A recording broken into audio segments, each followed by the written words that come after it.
Hello मित्रों, सुनाइए कैसे हो आप सभी लोग। उम्मीद करता हूँ सभी लोग बहुत अच्छे हैं और हमेशा बहुत अच्छे रहें। मित्रों, हमने प्लांट फिजियोलॉजी का चैप्टर फोटोसिंथेसिस फिनिश कर लिया है और अब हम जो डिस्कस करेंगे नेक्स्ट चैप्टर वो डिस्कस करते हैं रेस्पिरेशन के बारे में। रेस्पायरेशन, जो रेस्पायरेशन है वो एक एक्सर्गोनिक रिएक्शन है। एक्सर्गोनिक रिएक्शन मतलब क्या है इसका? मित्रों, एक्सर्गोनिक रिएक्शन का मतलब ये है एक ऐसी रिएक्शन जिसके दौरान एनर्जी निकले, एनर्जी को लिबरेट किया जाए, वो रिएक्शन एक्सर्गोनिक रिएक्शन होती है। जबकि हमने फोटोसिंथेसिस को जब किया, फोटोसिंथेसिस को क्या देखा हमने कि फोटोसिंथेसिस जो थी वो कैसी थी? एक एंडरगोनिक रिएक्शन थी। एंडरगोनिक रिएक्शन, ये एक एंडरगोनिक रिएक्शन थी। मतलब फोटोसिंथेसिस से जब हमने फोटोसिंथेटिक प्रोडक्ट बनवाया तो एनर्जी हमें लगानी पड़ी, प्लांट को एनर्जी लगानी पड़ी, तब फोटोसिंथेटिक प्रोडक्ट बन पाया। जो भी बना, ग्लूकोज बना, फ्रक्टोज बना और भी जो कुछ बना, एनर्जी लगानी पड़ी। इसलिए फोटोसिंथेसिस एक एंडरगोनिक रिएक्शन है, जबकि रेस्पिरेशन एक एक्सर्गोनिक रिएक्शन है। ये बात समझ में आती है? मित्रों, हम देखेंगे रेस्पिरेशन और फोटोसिंथेसिस एक दूसरे के जस्ट अपोजिट है। एक डिफरेंस तो यही है मित्रों, फोटोसिंथेसिस एंडरगोनिक है, रेस्पिरेशन एक्सर्गोनिक है। जाहिर सी बात है भाई, कार्बन कार्बन का बॉन्ड बनाने के लिए एनर्जी देनी पड़ी और जब उस फूड को तोड़ा जाएगा तो कार्बन कार्बन का बॉन्ड टूटेगा और टूटने पर एनर्जी निकलेगी, जो रेस्पिरेशन में होता है। दूसरी बात, फोटोसिंथेसिस में मित्रों आपने देखा इनिशियली जो प्रोडक्ट यूज हुआ, जो इनिशियल चीजें हैं, प्रोडक्ट ना बोलकर बल्कि इनिशियली मैं बोलूंगा, इनिशियली सब्सटेंसेस, इनिशियली मटेरियल बोले। फोटोसिंथेसिस का जो इनिशियली मटेरियल है वो रेस्पिरेशन का प्रोडक्ट होगा और जो रेस्पिरेशन का प्रोडक्ट है वो फोटोसिंथेसिस का इनिशियल मटेरियल है। बात समझ में आई? तो इसका मतलब ये दोनों उल्टा है। चलिए जी, कोई बात नहीं। अब मित्रों, रेस्पिरेशन मतलब अब हमें सीखना है ब्रेकडाउन ऑफ फूड। मित्रों, अगर हम फूड के ब्रेकडाउन की बात करें, ब्रेकडाउन ऑफ फूड, मित्रों ब्रेकडाउन ऑफ फूड दो तरीके से हो सकता है। एक तो तरीका यह है कि फूड का ब्रेकडाउन इस तरह से हो कि फूड की सारी एनर्जी स्टेप वाइज मैनर में निकले, स्टेप्स में निकले। एक तो तरीका यह है। एक ब्रेकडाउन ऐसे किया जाए कि फूड की सारी एनर्जी एक सिंगल स्टेप में ही निकल जाए। तो अगर मित्रों फूड की सारी एनर्जी स्टेप वाइज मैनर में निकाली जा रही है, स्टेप वाइज रिएक्शन में निकाली जा रही है, तो उस ब्रेकडाउन ऑफ फूड को हम बोलते हैं रेस्पिरेशन, रेस्पायरेशन। और जब फूड ऐसे टूटे कि उसकी सारी एनर्जी एक ही सिंगल स्टेप में निकल जाए, तो उसको बोलते हैं हम कंबस्चन। कंबस्चन, सारी की सारी एनर्जी, जो एनर्जी निकलेगी इन स्टेप्स निकलेगी। सारी की सारी एनर्जी एक साथ नहीं निकलती है रेस्पिरेशन के दौरान, स्टेप्स में निकलेगी। मित्रों, लिविंग सेल के अंदर कभी भी फूड का ब्रेकडाउन इस तरह से नहीं होगा, इस तरह से होगा। क्यों? कारण है मित्रों, सेल के अंदर जब भी फूड टूटेगा तो कंबस्चन नहीं होगा, क्योंकि कंबस्चन में सारी की सारी एनर्जी सिंगल स्टेप में निकलती है और सारी की सारी एनर्जी अगर सिंगल स्टेप में निकल जाएगी खाने की, तो जाहिर सी बात है सेल जल जाएगी, सेल तो खत्म, क्योंकि हीट बहुत ज्यादा लिबरेट होगी। जब एनर्जी लिबरेट होगी सिंगल स्टेप में तो हीट निकलेगी, हीट की फॉर्म में, ठीक है ना। कंबस्टन में क्या है, आपने कोई लकड़ी जलाई, जब लकड़ी को जलाया आपने तो हीट निकली ना, क्योंकि सिंगल स्टेप में वहां पर हो रहा है मामला, जो एनर्जी निकल रही है सिंगल स्टेप में निकल रही है। तो सिंगल स्टेप वाला मामला तो सेल के अंदर हो नहीं सकता। तो सेल के अंदर अगर जो होगा वो होगा मित्रों स्टेप्स में, कि एनर्जी स्टेप्स में निकले, स्टेप वाइज मैनर, मैं लिख देता हूं इन स्टेप वाइज मैनर, इन step wise manner, step wise manner में निकलेगी रेस्पिरेशन। और जो स्टेप वाइज मैनर में निकलती है एनर्जी, उस एनर्जी को यूज करके उस एनर्जी को ट्रांसफॉर्म कर लिया जाता है, बदल लिया जाता है एटीपी में, और एटीपी ही करेंसी होती है एनर्जी की। तो ये बात तो समझ में आई आपके कि ब्रेकडाउन ऑफ फूड दो तरीके से हो सकता है, रेस्पिरेशन है और एक कंबस्चन है, दोनों में फर्क बता दिया। इसमें जो एनर्जी निकलेगी सारी की सारी एनर्जी सिंगल स्टेप में निकल जाएगी, सिंगल स्टेप कंबस्चन के अंदर, और लिविंग सेल में कभी भी कंबस्चन नहीं होगा, वो रेस्पिरेशन होगा। देखो जी, तो बात ये आ जाती है कि रेस्पिरेशन को हम डिफाइन कैसे करें। तो रेस्पिरेशन को हम बताएंगे मित्रों, रेस्पिरेशन क्या है। तो respiration is the oxidation of food. मैंने बोला रेस्पिरेशन, या ये बोलिए it is the process of oxidation of food to liberate energy in step wise reaction. आप ये बोल सकते हैं रेस्पिरेशन के बारे में। अब मित्रों, रेस्पिरेशन को अगर देखा जाए on the basis of food, कि फूड कौन सा ब्रेकडाउन होगा, तो मित्रों respiration on the basis of food, on the basis of food, क्योंकि मित्रों हम देखेंगे एनिमल सेल के अंदर या प्लांट सेल के अंदर तो फूड काफी तरह के हैं, ठीक है ना। अच्छा, ये मैंने बता दिया कि लिविंग में होगा तो ब्रेकडाउन कौन सा होगा, जिसमें एनर्जी स्टेप वाइज मैनर में निकले, मतलब रेस्पिरेशन होगा।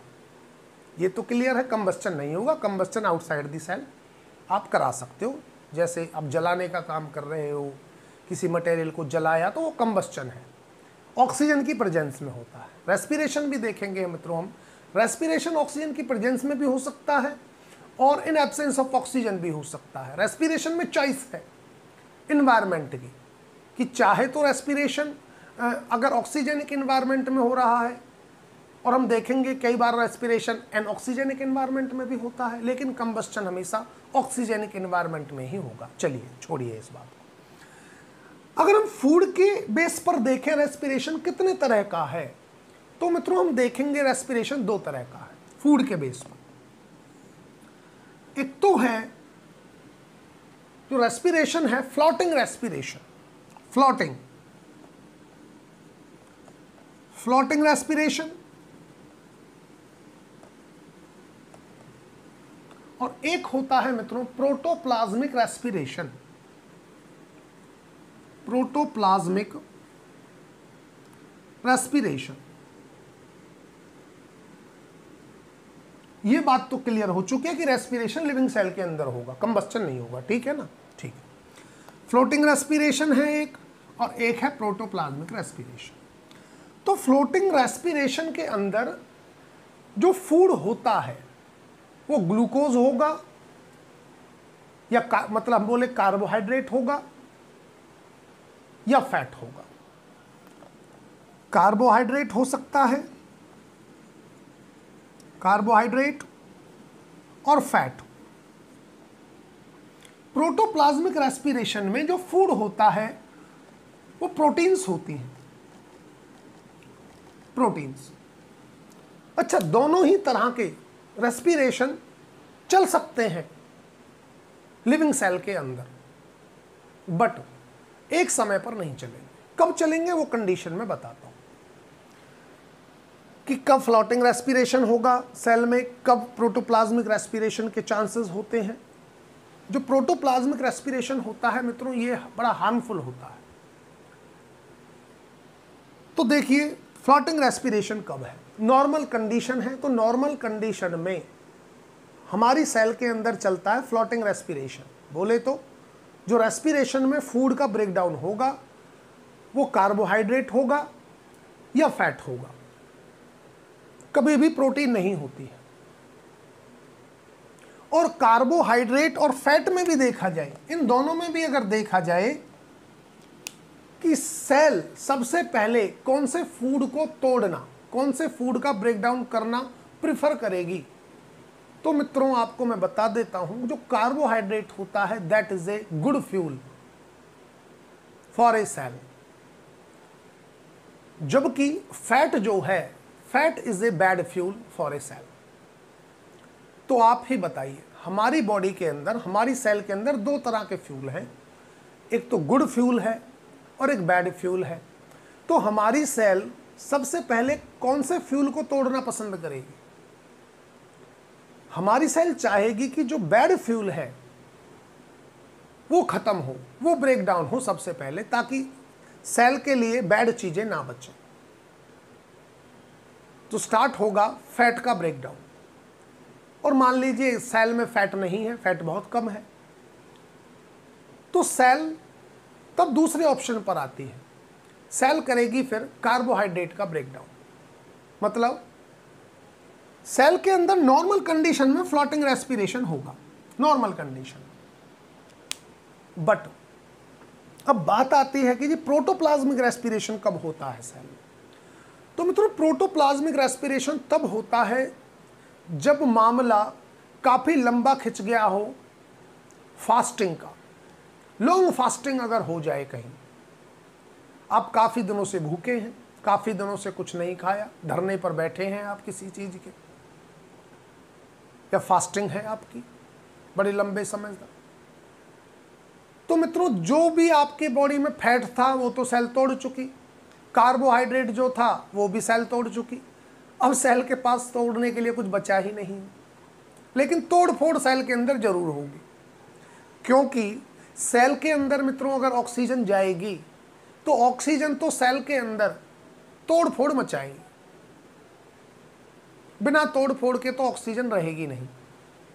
ठीक है, जब नॉर्मल कंडीशन थी तब ऑक्सीजन ने तोड़ फोड़ मचाई थी फैट की, कार्बोहाइड्रेट की। अब सेल उनको तो खा चुकी, उनका ब्रेकडाउन करके एनर्जी तो लिबरेट कर चुकी, लेकिन आप अभी भी फास्टिंग पर हैं, अभी भी आप कुछ नहीं खा रहे और ऑक्सीजन आपकी बॉडी में जा रही है। तो तब ऑक्सीजन, तब सेल के पास कोई दूसरा ऑप्शन नहीं बचता, वो प्रोटोप्लाज्मिक रेस्पिरेशन पर आ जाती है। फिर ब्रेकडाउन होगा मित्रों किसका? फिर ब्रेकडाउन होगा प्रोटीन्स का। और जब ऑक्सीजन प्रोटीन्स का ब्रेकडाउन होगा, ऑक्सीजन तोड़फोड़ प्रोटीन के साथ करेगी, तो प्रोटीन्स बनाएंगी कीटोनिक बॉडीज, ये कीटोन बॉडीज बनाएंगी, कीटोन बॉडीज और अमोनिया। और मित्रों जानते हो, जब प्रोटीन के टूटने से कीटोन बॉडीज और अमोनिया बनेगा, और जो अमोनिया है वो वेरी टॉक्सिक होता है बॉडी के लिए, वेरी टॉक्सिक। देखिए नहीं, नाइट्रोजनस वेस्ट को निकालने के लिए हमारी बॉडी में एक एक्सक्रीशन सिस्टम भी होता है। क्यों? क्योंकि एक्सक्रीशन इसलिए है कि जो नाइट्रोजनस वेस्ट है वो बड़ा हार्मफुल है हमारी बॉडी के लिए। अब बॉडी लॉन्ग फास्टिंग की वजह से ऐसा हो गई कि प्रोटोप्लाज्मिक रेस्पिरेशन कर रही है, और ड्यूरिंग प्रोटोप्लाज्मिक रेस्पिरेशन प्रोटीन का ब्रेकडाउन होगा, और प्रोटीन का ब्रेकडाउन होगा तो दो चीज़ें जनरेट होंगी, कीटोन बॉडीज और अमोनिया। अमोनिया टॉक्सिक होगी, मतलब अब कंडीशन बहुत ज़्यादा हार्मफुल हो चुकी हैं जब सेल प्रोटोप्लाज्मिक रेस्पिरेशन पर आ जाए। बात समझ में आई? नॉर्मल कंडीशन में रेस्पिरेशन है floating respiration. Floating respiration, cell के अंदर फैट कंटेंट ज़्यादा बढ़ रहा है तो सेल प्रिफर करेगी फैट को, कि फैट को तोड़िए जी, फैट बैड फ्यूल है बॉडी के लिए। फैट जब खत्म हो जाएगा तब सेल प्रेफर करती है कार्बोहाइड्रेट को, जी अब कार्बोहाइड्रेट को आप तोड़िए। ठीक है मित्रों, यहाँ तक तो मामला क्लियर हो गया है। अब बात आती है respiration on the basis of environment कितने तरह का होता है, ये बात भी कर लेते हैं मित्रों। रेस्पिरेशन की अगर हम बात करें on the basis of environment, respiration on the basis of environment, on the basis of environment, तो इन्वायरमेंट के बेस पर अगर हम रेस्पिरेशन को देखें तो मित्रों ये दो तरह का होता है। ये भी एक तो होता है एरोबिक रेस्पिरेशन, एरोबिक रेस्पिरेशन, और एक होता है एनारोबिक रेस्पिरेशन। मैं यहां ना लिखकर मित्रों इनके नीचे ही लिखता हूं। तो एक तो होता है एरोबिक रेस्पिरेशन, एरोबिक रेस्पिरेशन, और एक होता है anaerobic respiration, anaerobic respiration, respiration. Aerobic respiration कौन सा है? अगर respiration in presence of oxygen हो रहा है तो हम बोलेंगे उसको एरोबिक रेस्पिरेशन। ये कब होगा? इन प्रेजेंस ऑफ ऑक्सीजन। मैं यहां लिख देता हूं, इन presence of oxygen, in presence of oxygen अगर हो रहा है रेस्पिरेशन तो एरोबिक रेस्पिरेशन, और अगर इन एब्सेंस ऑफ ऑक्सीजन हो रहा है, इन एब्सेंस ऑफ ऑक्सीजन, तो मित्रों होगा एनारोबिक रेस्पिरेशन।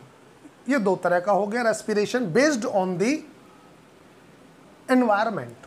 अब देखिए, अगर मित्रों एरोबिक रेस्पिरेशन होगा तो होगा complete breakdown of food, complete breakdown of food, breakdown of food. और अगर एनारोबिक रेस्पिरेशन चला सेल के अंदर तो होगा incomplete breakdown of food, incomplete breakdown of food, of food. Aerobic respiration के अंदर हम देखेंगे मित्रों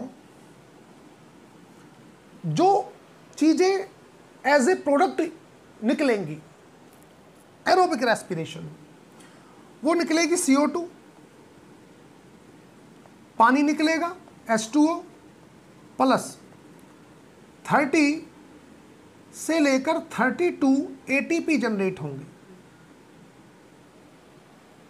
ये प्रोडक्ट होगा एरोबिक रेस्पिरेशन का, CO2, वाटर और 30 या 32 ATP। अब कहोगे गुरुजी 30 होंगे या 32 होंगे, एक बात तो मित्रों ये डिपेंड करता है एक चीज पर कि जो रिड्यूसिंग पावर्स हैं माइटोकॉन्ड्रिया में वो कौन से शटल के थ्रू जा रही हैं, इस बात पर डिपेंड करेगा। हम देखेंगे इस बात को, सीखेंगे बाद में जब हम आएंगे रेस्पिरेशन पे। अभी तो ये तो इंट्रोडक्टरी क्लास है। अगर रिड्यूसिंग पावर्स माइटोकॉन्ड्रिया में जा रही हैं मैलेट एस्पार्टेट शटल के थ्रू तो हम देखेंगे 32 ATP का फॉर्मेशन होता है सेल में।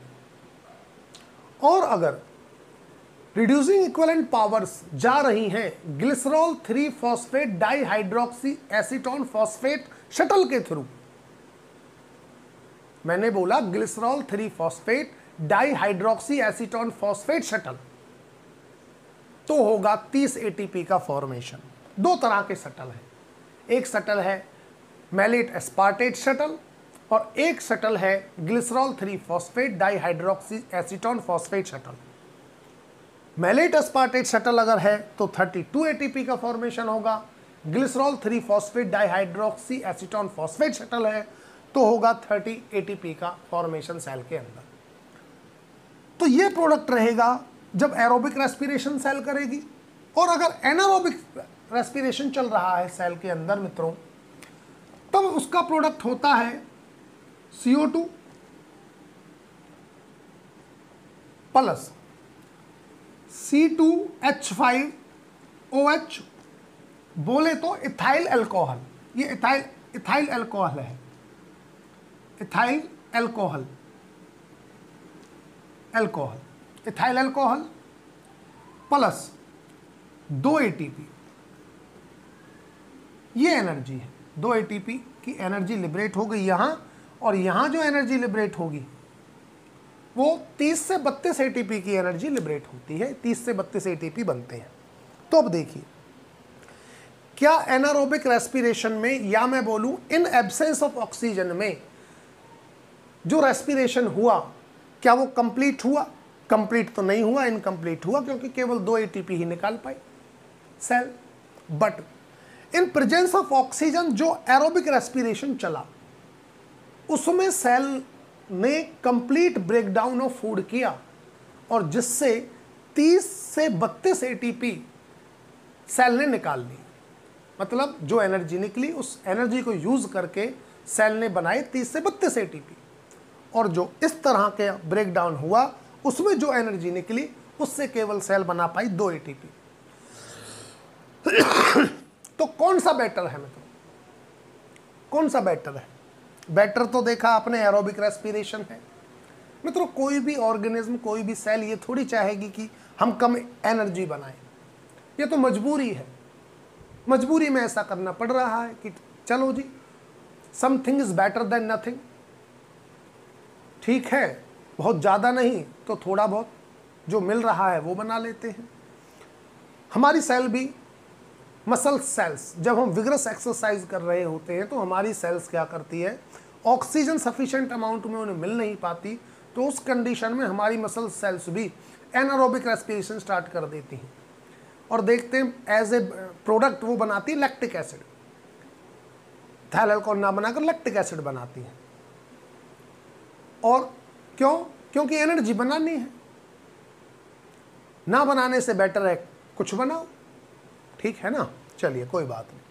तो मित्रों ये था रेस्पिरेशन के बारे में। अब रेस्पिरेशन में मित्रों हम देखेंगे,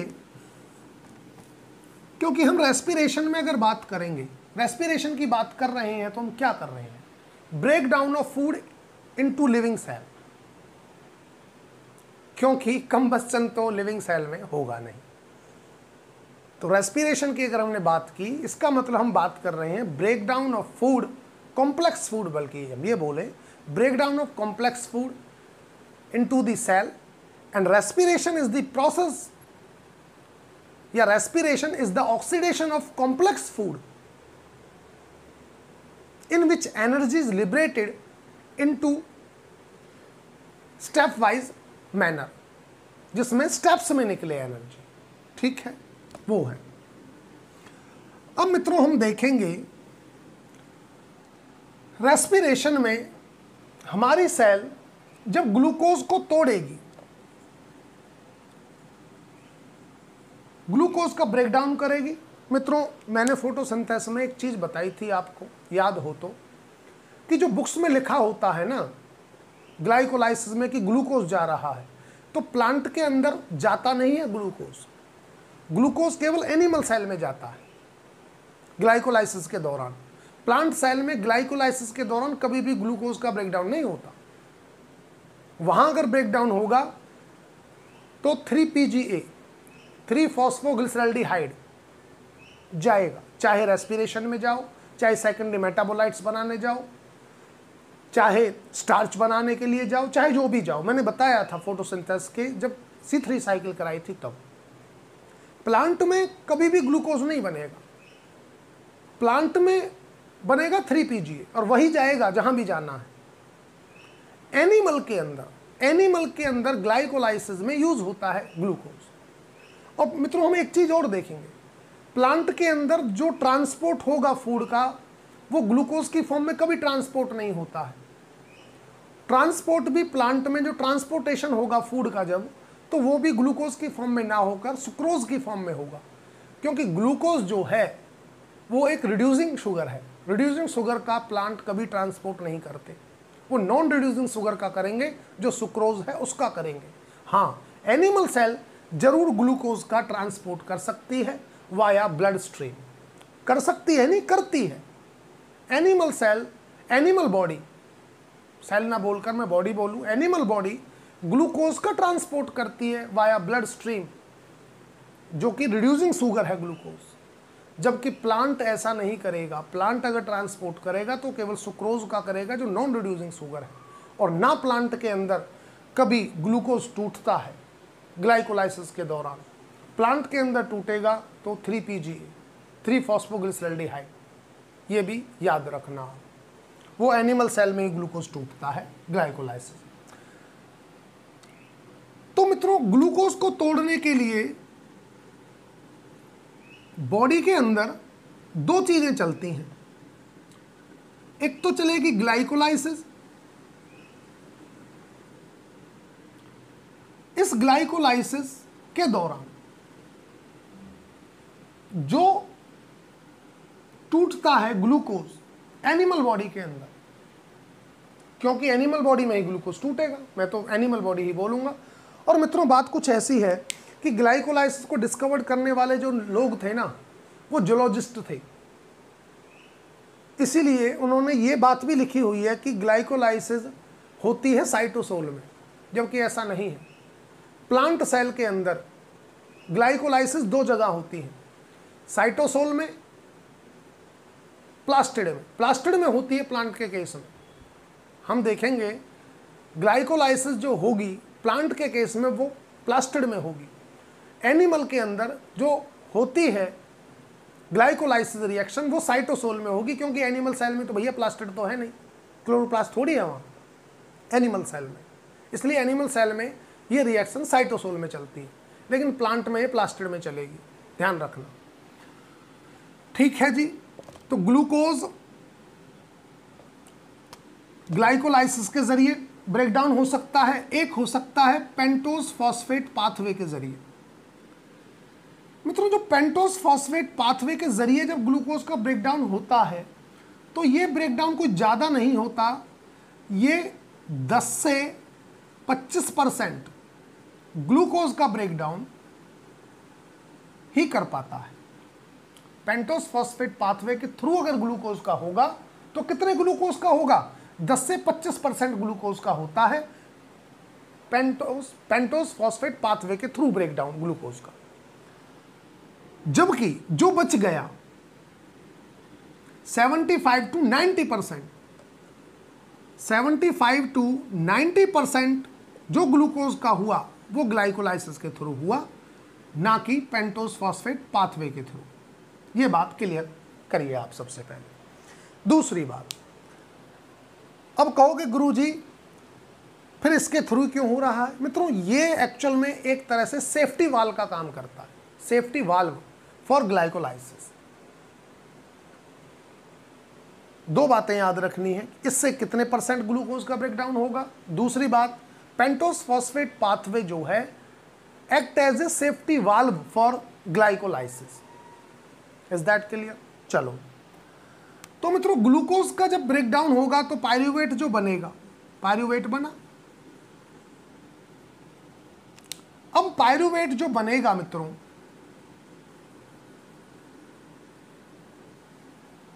अब पायरूवेट आगे ब्रेकडाउन कैसे होगा ये डिपेंड करेगी बात इस बात पर कि एनवायरनमेंट कैसा है। मतलब ग्लाइकोलाइसिस और पेंटोज फॉस्फेट पाथवे जो है, ये तो मैं ये बोलूं ये कि ऐसा है पाथवे ग्लाइकोलाइसिस वाला कि चाहे कंडीशन एनारोबिक हो चाहे कंडीशन एरोबिक हो, ये तो सबके अंदर कॉमन है। चाहे प्रेजेंस में हो रहा हो ऑक्सीजन की में, चाहे एब्सेंस में हो रहा हो, ग्लाइकोलाइसिस एक ऐसा स्टेप है, ऐसा ब्रेकडाउन ऑफ फूड है, प्रोसेस है जिसमें जो सभी में कॉमन है, उसका ऑक्सीजन से कोई लेना देना नहीं। हम देखेंगे मित्रों जब ग्लाइकोलाइसिस करेंगे कि ड्यूरिंग ग्लाइकोलाइसिस ना ऑक्सीजन लगी कहीं और ना CO2 इवॉल्व हुई कहीं, तो इसका कोई लेना देना नहीं है एनवायरनमेंट से। चाहे एरोबिक हो चाहे एनारोबिक हो ऑर्गेनिज्म, ग्लाइकोलाइसिस सभी में कॉमन है। हाँ, इसके बाद का जो स्टेप होगा एक एरोबिक हो जाएगा, एक एनारोबिक हो जाएगा, जिसमें पायरूवेट का एक कंप्लीट ब्रेकडाउन होगा, एक में इनकम्प्लीट होगा। तो मित्रों, ये सारी बातें हैं रेस्पिरेशन के बारे में। उम्मीद करता हूँ आपके सब कुछ समझ में आया है। अब मित्रों, ये तो है आपकी इंट्रोडक्टरी क्लास। इसके बाद हम स्टार्ट करेंगे अपनी जो नेक्स्ट लेक्चर होगा ग्लाइकोलाइसिस। ग्लाइकोलाइसिस में देखेंगे क्या क्या हो रहा है, और ये भी देखेंगे ग्लाइकोलाइसिस के फिर आगे कौन कौन सी रिएक्शंस होती हैं। तो मित्रों, this is the introductory class of respiration. Respiration photosynthesis से एक दूसरे के जस्ट अपोजिट है। फोटोसिंथेसिस जो है उसमें प्रोडक्ट जो बना उसको यूज़ किया रेस्पिरेशन रिएक्शन में। क्यों यूज़ किया? क्योंकि जो बॉन्ड बनाने के लिए एनर्जी लगाई थी ड्यूरिंग रेस्पिरेशन, अब उस एनर्जी को निकालना है, उसको उस फूड को तोड़कर, और जो एनर्जी निकलेगी उस एनर्जी को स्टोर करके रख लेती है सेल एटीपी की फॉर्म में। अब जब भी हमारी बॉडी को एनर्जी की जहाँ भी ज़रूरत होगी उस एटीपी को पहुँचाया जाएगा और रिक्वायरमेंट ऑफ एनर्जी को फुलफिल किया जाएगा। तो मित्रों, this is all about respiration, जो कि एक भूमिका है। रेस्पिरेशन के बारे में पहले आपको पता होना चाहिए, टाइप्स ऑफ रेस्पिरेशन क्या है, एनवायरनमेंट के बेस पर रेस्पिरेशन कितने तरह का हो सकता है, फूड के बेस पर रेस्पिरेशन कितने तरह का होता है, रेस्पिरेशन और कंबस्टन में क्या फ़र्क है, कब फूड से एनर्जी सारी की सारी एनर्जी सिंगल स्टेप में लिबरेट होती है, कब फूड से सारी की सारी एनर्जी मैनी स्टेप्स में होती है, मतलब स्टेप वाइज मैनर में होगी। तो लिविंग सेल के अंदर अगर चलेगा ब्रेकडाउन ऑफ फूड तो कौन सा वाला चलेगा? वो चलेगा जिसमें स्टेप वाइज मैनर में लिबरेट हो रही है एनर्जी, या वो चलेगा जिसमें सिंगल स्टेप में सारी एनर्जी निकल जाती है? तो जाहिर सी बात है, लिविंग सेल के अंदर तो वो चलेगा जिसमें एनर्जी स्टेप वाइज मैनर में निकले, स्टेप्स में निकले, ना कि एक ही स्टेप में निकले। ठीक है मित्रों, मिलते हैं फिर नेक्स्ट लेक्चर में, नेक्स्ट वीडियो में विद ए न्यू टॉपिक। तब तक के लिए thank you so much. Okay, bye bye.